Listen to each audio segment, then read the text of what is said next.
According to the Center for Disease Control, heart disease is the leading cause of death in the U.S. Risk factors for heart disease include high blood pressure, high cholesterol, poor diet, and physical inactivity. But did you know how well you sleep may contribute to risk factors like weight gain? Or that heart disease often coincides with a sleep disorder like sleep apnea? If you look at patients with hypertension, there's a very high prevalence of sleep apnea, somewhere around 50%. If you look at patients with coronary artery disease or cardiovascular disease in general, it's probably about 30%. And if you look at patients with atrial fibrillation, which is a very common heart arrhythmia, the prevalence is higher, probably about 50%. Sleep apnea is a known cause of high blood pressure and irregular heart rhythm. We spoke with leading sleep specialist Dr. Matthew Epstein to answer the top questions about heart and sleep. Well, over the last decade or so, there have been a growing number of studies looking at how sleep disorders affect heart health. And it's been shown that untreated sleep apnea in particular has a very profound impact on a variety of different aspects of cardiovascular disease. And this ranges from adverse effects on blood pressure, consequences related to coronary artery disease leading to myocardial infarction or a heart attack, to various cardiac arrhythmias, to congestive heart failure or weakening of the heart function.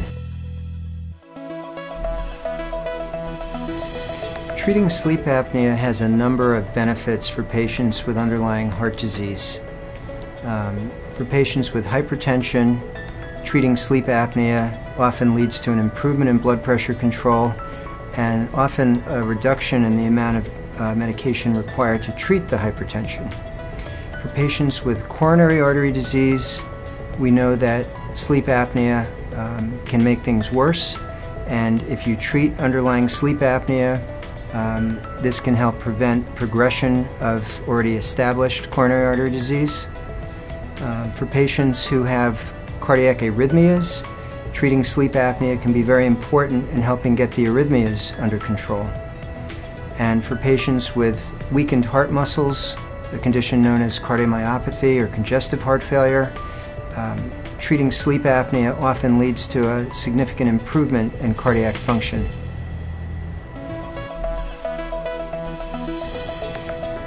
If you think about what happens during the night when a patient suffers from sleep apnea, their body is undergoing a great deal of stress. It's almost like they're undergoing a stress test. So they fall asleep and their air passage in the back of their throat narrows and then collapses. And this occurs for anywhere from 10 seconds to 20 seconds and beyond. While this is occurring, they're trying to breathe, and it's as if someone were choking them, but it's all happening internally. So they're expending a lot of effort to breathe. They're expending more and more effort to breathe beyond this obstruction or blockage in their airway. And while this is occurring, their body is putting out stress hormones, or what we call catecholamines, which lead to an increase in heart rate and blood pressure. At the same time, because they're not able to breathe, their oxygen level in their blood is dropping, and this puts an additional strain on the vital organs such as the heart and the brain.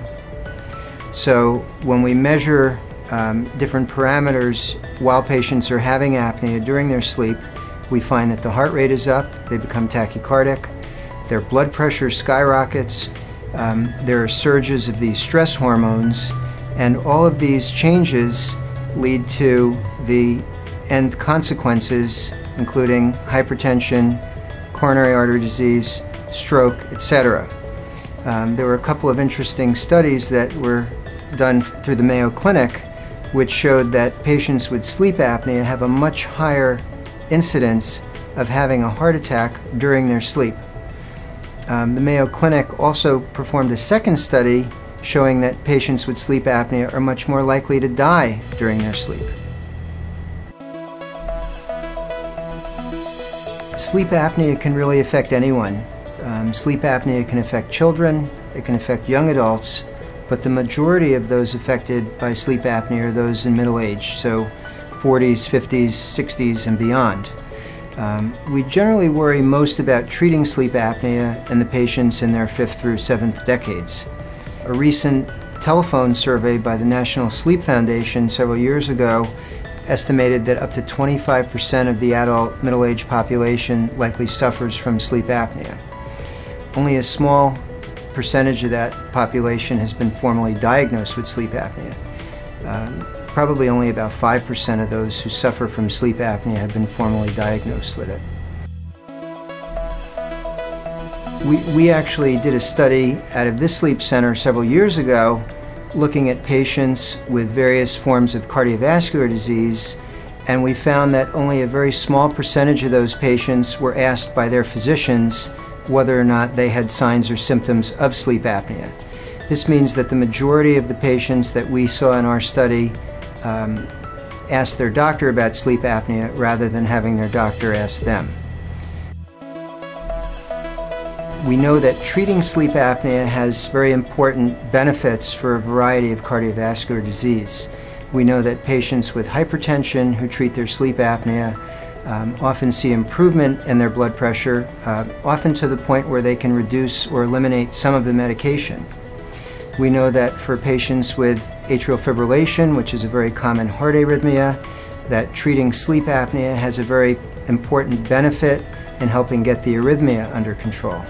We know that patients with cardiomyopathy or weakened heart muscle leading to congestive heart failure, in these individuals, if they treat the sleep apnea, they again see significant improvement in their cardiac function, often to the point where they can reduce or eliminate cardiac medications.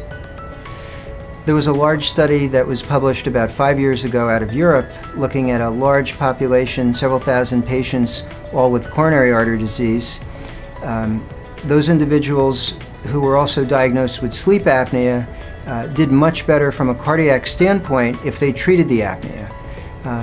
The ones who did not treat the apnea went on to have a much higher incidence of additional coronary events, heart attacks, and death compared to those patients who treated their sleep apnea.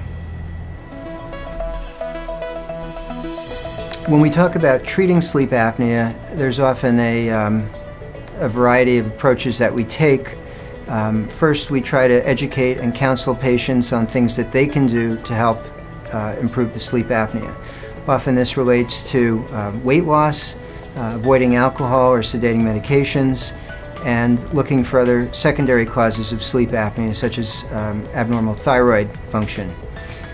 More specific treatments for sleep apnea include surgery, a dental treatment, and CPAP.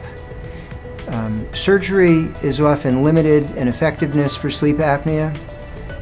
Dental appliances may work better for milder patients with sleep apnea, and CPAP tends to be the gold standard or the best treatment available for treating underlying obstructive sleep apnea. CPAP is currently the best treatment available for sleep apnea, and CPAP stands for continuous positive airway pressure. CPAP involves an air compressor, which is a small device the size of a clock radio, and then there's a hose that comes out of that device which delivers air pressure, sort of like a fan. And then at the end of the hose is a mask that's worn by the patient.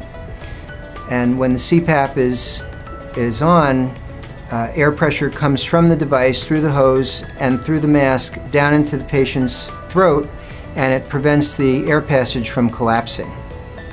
And this is worn during the night, and it eliminates snoring and apnea, and typically greatly improves the quality of sleep as well. When patients require CPAP, it's crucial that their experience is a positive one, and it's been shown that patients' initial experience determines how well they do beyond that in terms of their success and compliance with CPAP. So this includes doing a attended CPAP titration with a registered sleep technologist, and also making sure that the mask is comfortable for the patient during that study. The majority of patients with sleep apnea feel sleepy and this interferes with their daytime functioning, neurocognitive functioning, mood, etc. When patients have their sleep apnea treated with CPAP, they often notice a significant improvement, both in terms of their subjective sleep quality overnight, but more importantly, how they feel during the day. They wake up feeling rested. They don't fall asleep repeatedly during the day. Their caffeine consumption often drops significantly. So patients often notice real subjective improvement when they treat their sleep apnea with CPAP. Weight gain is a significant risk factor for developing sleep apnea, and it relates to a buildup of the tissues around the air passage. So the same way that the waist increases and the rest of the body increases with weight gain, so too does the air passage in the throat, which is the key point that causes the obstruction which is behind obstructive sleep apnea. When they initiate treatment with CPAP, they regain a lot of energy which they didn't have, and this allows them to get back into exercise. A lot of patients with sleep apnea feel they are so exhausted that they don't have the energy to exercise, and it becomes a vicious cycle with reduced activity and increased weight gain. And when they start on CPAP, this cycle can be broken. They can start to exercise more and then lose the weight that they need to do.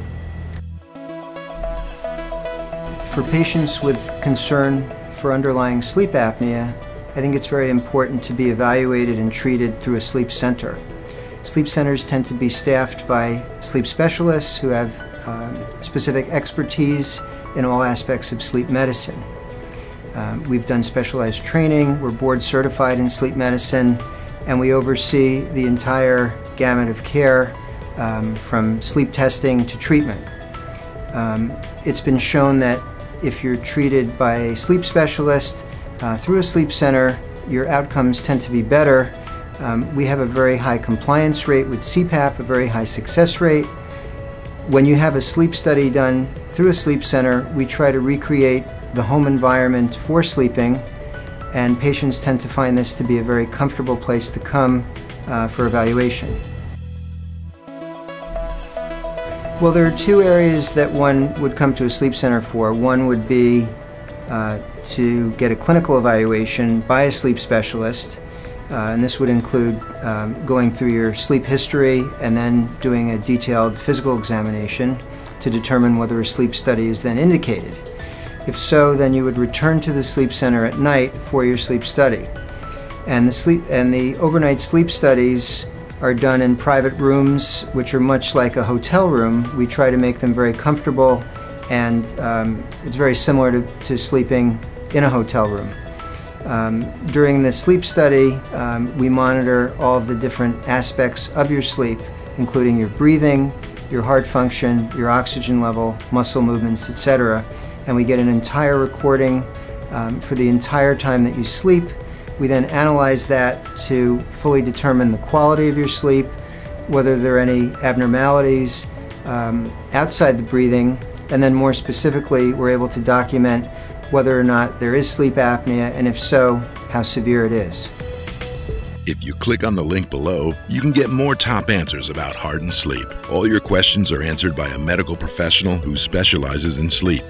Or simply call to request an appointment with our sleep centers to find out more about sleep disorders and how they're treated.